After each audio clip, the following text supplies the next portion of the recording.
there, listeners. Welcome to Shit That Goes On in Our Heads, the podcast where we normalize conversations around mental health. That's right. I'm Dirty Skittles, and alongside my amazing co-host, G-Rex, we are here to share stories and tips from our incredible guests. Each episode, we deep dive into struggles and triumphs of mental health, offering practical advice and heartfelt support. Because no one should feel alone in their journey. Join us as we break the stigma and build a community of understanding and compassion. Tune in and let's start talking about the shit that goes on in our heads.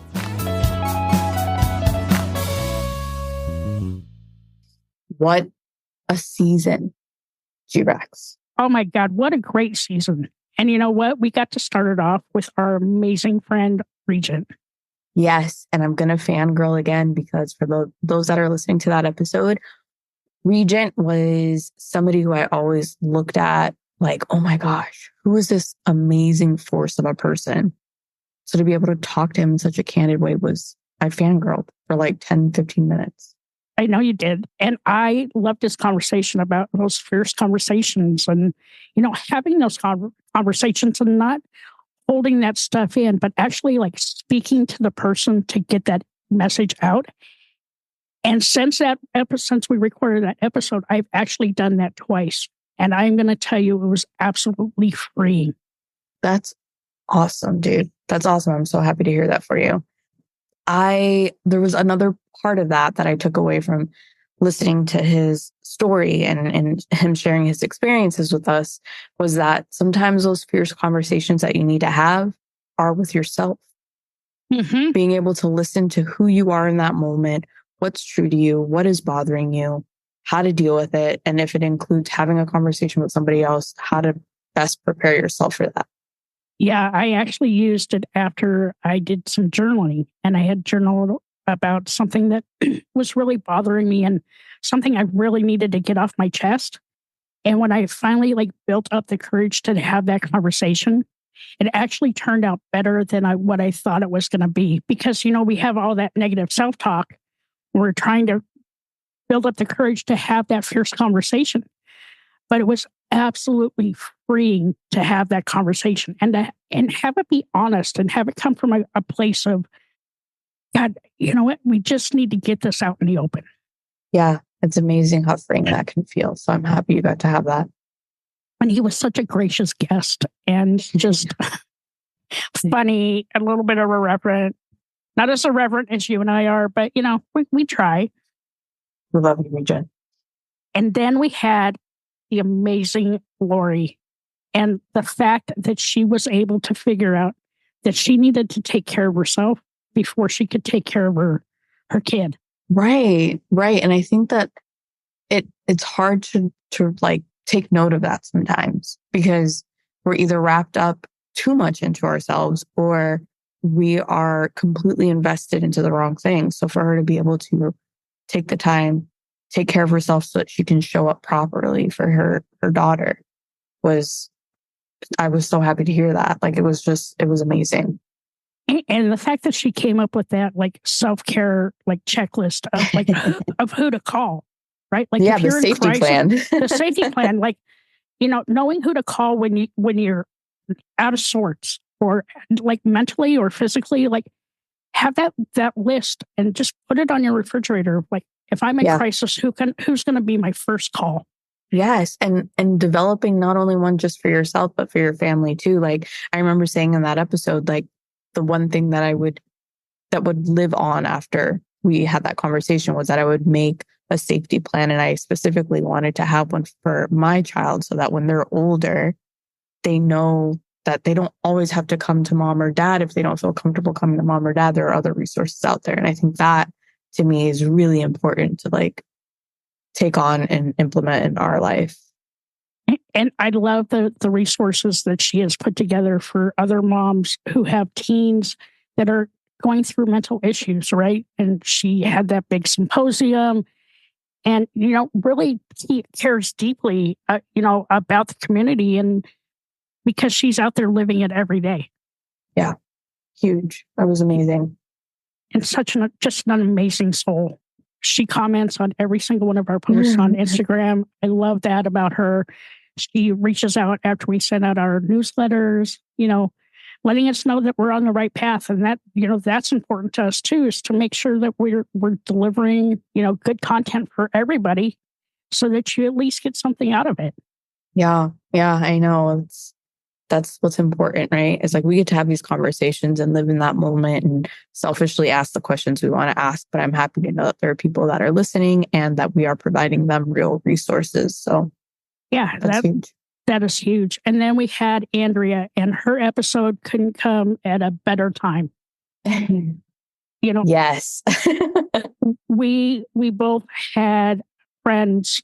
There were 2,200 of them that got all laid off at the same time. And her episode about looking for a job after you've been laid off and, taking care of yourself mentally, and her tips and tricks were so invaluable.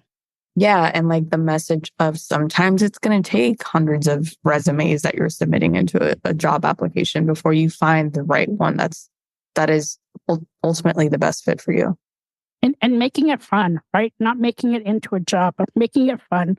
And also stepping away from the job search so that you can take care of yourself and your mental health and, just be good to yourself, because it's such a hard thing to get laid off. I know that when I got laid off like over 20 years ago, it broke my heart.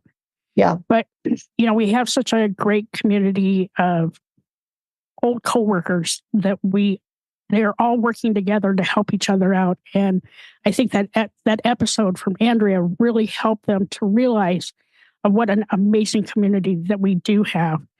That's the thing too. Like I remember hearing her episode back again, and I don't think I caught it in the moment, but afterwards listening to it again, the idea that just because you're no longer working together, that relationship with those people doesn't have to go away. Like the fact that she still has conversations with coworkers that they're not coworkers now, but they used to be coworkers and now they're friends, and like having that community, just like you said, I think is what will help you get through when it is really tough, to know that you're not alone and you have other people there that are cheering you on and like reposting, that you're open for work, and like just this whole community of like-minded individuals is important to remember during the tough times.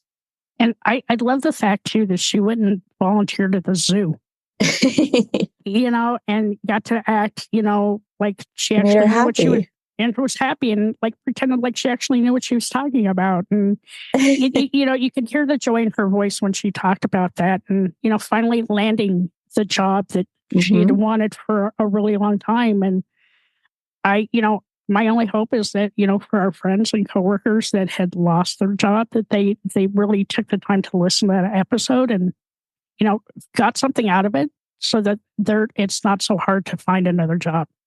Yeah, I agree. And then we had Jeff. Oh, he was so much fun.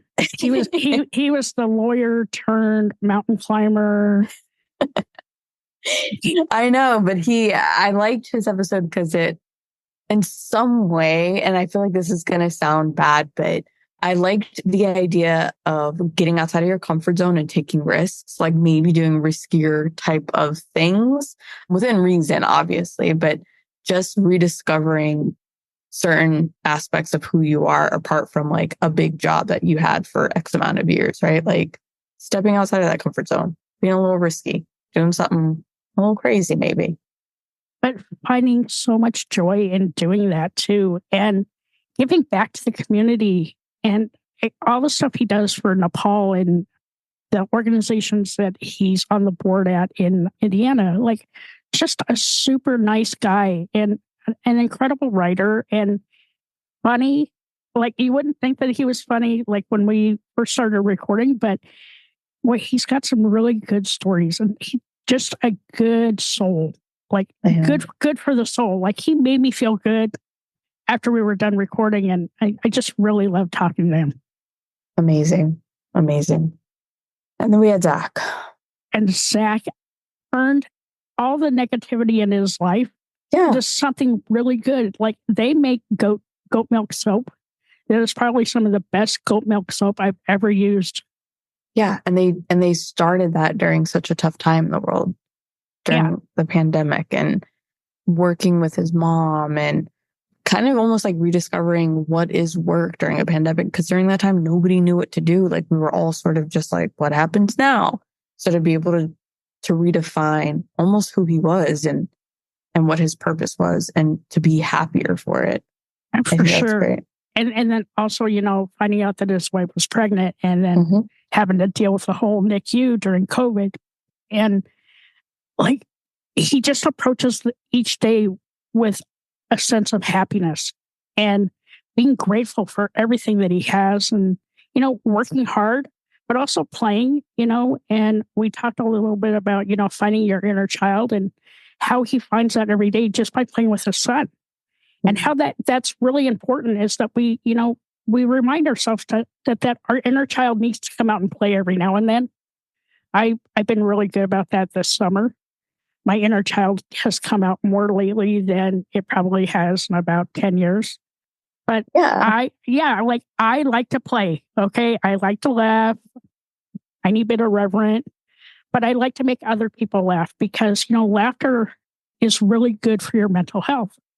If you can find like even 15 minutes during the day, it helps transcend the rest of the day. It just really sets the tone. And that's really how this podcast started. It was some conversations that Dirty Skittles and I would have. A lot that didn't make it onto the podcast because they don't really need to be out in the world. But they did make us laugh. And it was a huge healer for me, right? So sharing our stories and laughing. And I'm so glad that, Zach came on and he was laughing and he got to tell us what it felt like to be a kid again.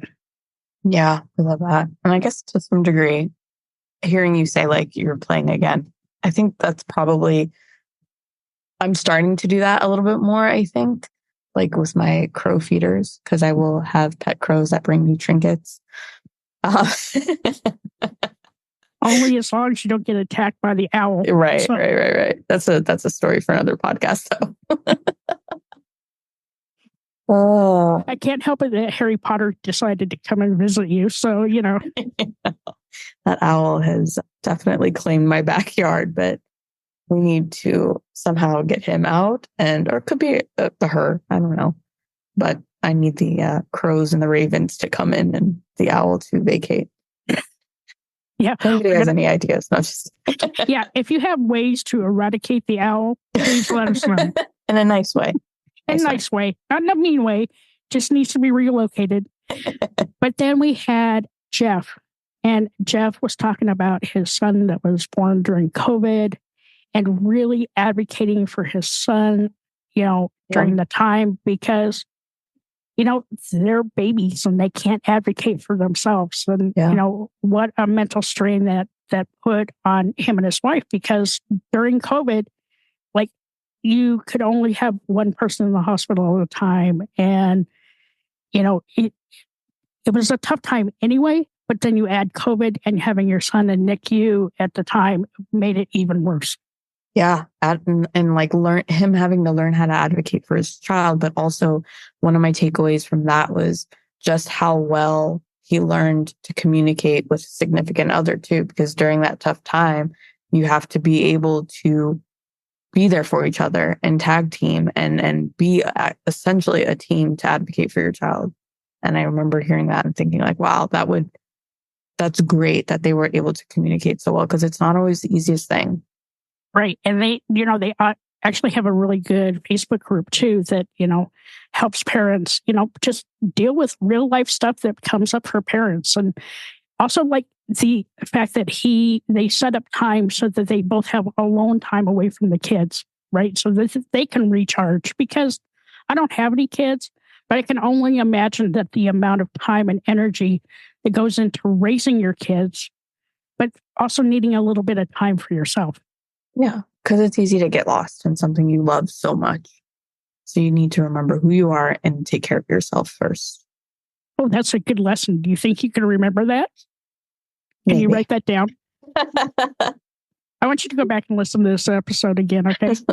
Maybe just frame that little You know what? That kind of is a perfect segue into Kate, because I remember talking with Kate and I don't exactly know what it was that was said that made me think of it, but I, for a while, wasn't quite sure why I liked doing this hobby that I do, which is essentially making t-shirts and cups and stuff like that.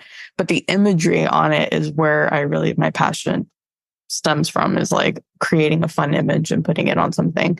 And when we talked to Kate, her discussing different forms of therapy and art, I remember being like, oh, that makes sense, because I will listen to music and then produce whatever image the song shows up in my head. However it shows up in my head, I produce that as the art for the thing that I'm making. And then I realized, oh, that's probably why I love it so much, because it's a form of taking care of myself. And like, that's my selfish little hobby where I get to do that. And it's therapy for me. And, it's funny because the podcast is actually therapy for me, right? Like, I could just ride off to my little retirement and, be fine. But I get so much joy out of this, and not just the recording part of it, but the writing part of it, the learning part of it, and just really engaging with people. Like, we have more friends now than I ever thought I would have. And they're from all different walks of life. They're men, they're women. And I'm seeing different parts of myself, and it makes me smile. Like, yes, I had to go through some really bad shit to get here, but I'm so much happier. Like, I'm the happiest I've been in 20 years. And this is my form of creating. And, people will laugh, but like, even doing the show notes or doing the newsletter, I get to write. And over the summer, I've done a ton of writing. I'm more than halfway through my book. I spent the summer writing that middle chapter, and really getting those thoughts down on paper is huge. And, I have a goal. The goal is to have it completed by December 25th of 2024. And I'm 3/4 of the way there. Nice. And so that's what Kate reminded me of, is like being creative, like getting that shit out of your head onto a piece of paper, or coloring, or being out in nature, or laughing. She reminded me of being free, like all those things that like make you feel like a kid again. And that, that's kind of the theme of the summer, is be a kid again. Yeah, definitely. We also got to talk to Dr. Mo. Yeah. And for anybody who hasn't heard it, I would encourage you to go listen to her TED Talk, because in that TED Talk, I remember, and also when we spoke with her, one thing that I've been I feel, and I don't know if every parent does this, and I guess you don't even necessarily have to be a parent, but when something really important in your life is going to happen, putting thought into how exactly you will address certain situations that may come up. And for me, being a parent, I remember thinking, I have some really fucking crazy fears that I don't want my child to inherit from me, because I know they're crazy. Like my fear of whales, for example. Like, why? But talking to Dr. Mo, I remember learning from our conversation that is essentially how some fears are passed down to children, is by how their parents behave, or, their family members. And it's like a learned behavior. And it's serious, because it doesn't have to be like, you don't have to do that. No. And, the other thing I got out of that conversation is, I have a huge fear of the dentist. Right. Because that's what she does. But you Yeah. know what? I conquered that fear. I found a really good dentist nearby. I was able to get the chip fixed on my tooth. I liked him so much, I actually gave him a hug and thanked him, because I really do have I am deathly afraid of dentists, just because of things that have happened in the past. But I liked him so much that I'm going back to get a cleaning. Like, 10, even 5 years ago, I wouldn't have done that, because I really dislike that. But she said those are normal fears. So, you know what? I kind of felt validated in the way that I feel. But I also knew that I wanted to get my tooth fixed, because there's other things coming up, later on this year for the podcast, where I actually am going to need to smile. And I didn't want people to see the chip in my tooth. Like the gap, I don't care about, but the chip on my tooth was very noticeable. So I wanted to say thank you to Dr. Mo, because she helped me conquer those fears. Yeah. And for me, that's huge. Yeah, you're overcoming them. That's big. And at 61, I'm still afraid of some stuff. Okay, All right, yeah, dentist. I'm a big baby. I totally get it, but they are built off of a foundation of like other things that happened, you know, even 10 years ago with dentists. So I'm okay with that. And you know what? I'm happy. I conquered a fear. Yeah, good for you. And and then we had Mary Kay, and man, she really inspired me. This woman went from, being an empty nester and having tons of anxiety around that to writing these incredible books. I got her series and I started reading it. Like I couldn't even put the book down. Like I'm not really an avid reader. I'm not like my wife. She'll read a book in a day, but I finished the first book in like 2 days. I couldn't put it down. That's awesome. Yeah, she really relearned who she was, right? And like embraced things that she enjoyed doing and made her passion a reality and wrote not just one, it's like there's a couple of these, right? Isn't it? It's a trilogy, right? A trilogy. So I mean, she's doing what she loves and she's so happy. And just not being afraid to share that with the world is really cool. Yeah. And, she was able to find something that worked for her anxiety and gave us a lot of good tips and tricks, to pass on to our listeners. And, having anxiety sucks. I didn't think I had anxiety until, I got a little older and, now I have to write shit down. Otherwise look, squirrel, I literally like, but I think, I just want to thank all our guests. You were all so vulnerable and so beautiful to have on the podcast. And you left us with really good life lessons. Yeah. Thank you so much for everybody who took the time to meet with us, put up with us and our weird questions. Hey, you're the one with weird and our questions. Potty mouths. I've been better with the potty mouth lately. Dude. A little. I don't know if I have. I feel like maybe, but not really. I don't know. Who knows? The listeners will let us know. The listeners will let us know when we've totally gone off the hook. But I couldn't do the podcast without Dirty Skittles. We still talk every day, before work, just to kind of set the tone for the day and, make each other laugh. And that's how I find out about the crazy owl story and, how little Nugget's doing and, keeping each other, in a safe spot. And I hope that you all have friends out there that you can do that too on a daily basis because it helps me. What are you looking forward to next season? Wow, so many things are happening next season. I'm home for like a total of 8 days or part of that. I'm doing a little bit of traveling for work and going to go see a conference. But I'm excited for all the great guests that are coming on. We have Heather's coming on and we have Susan coming on and we have so I have to tell them everybody. Yeah, because I can't remember because there's still so many, but we have a bunch of stuff going on with the PR firm and new stuff coming out for the newsletter, working on some new merch. We're getting a new vendor for the merch, so I'm super excited about that. And what about you, Dirty Skittles? I mean, I'm just excited to meet new people and hear their stories and see what other lessons I can selfishly learn from them. So I'm excited. I'm excited just to even catch up with you, Yeah, me too. And, if there's somebody that that our listeners really want to have on the podcast, let us know. You can go out to our website. We need to bring Candy back. Oh, Candy's coming back. Candy's coming back in November for sure. And Jack and Brad. Honey Badger's coming back. And we just have some incredible content coming out over the next couple of months. People that have overcome some really, really hard stuff and have come out on the other side happier than they've ever been.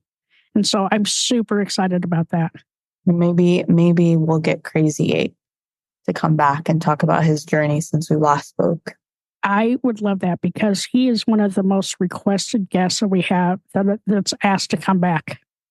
Well, he's definitely gone through some shit, y'all. We'll see if he'll, if he's ready, I guess I should say.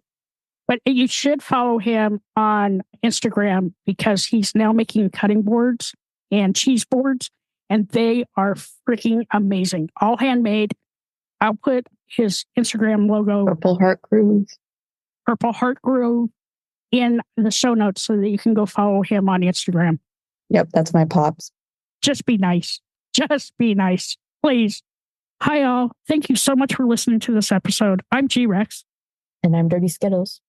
Don't forget to subscribe, rate, and review this podcast. We'd love to listen to your feedback. We can't do this without you guys.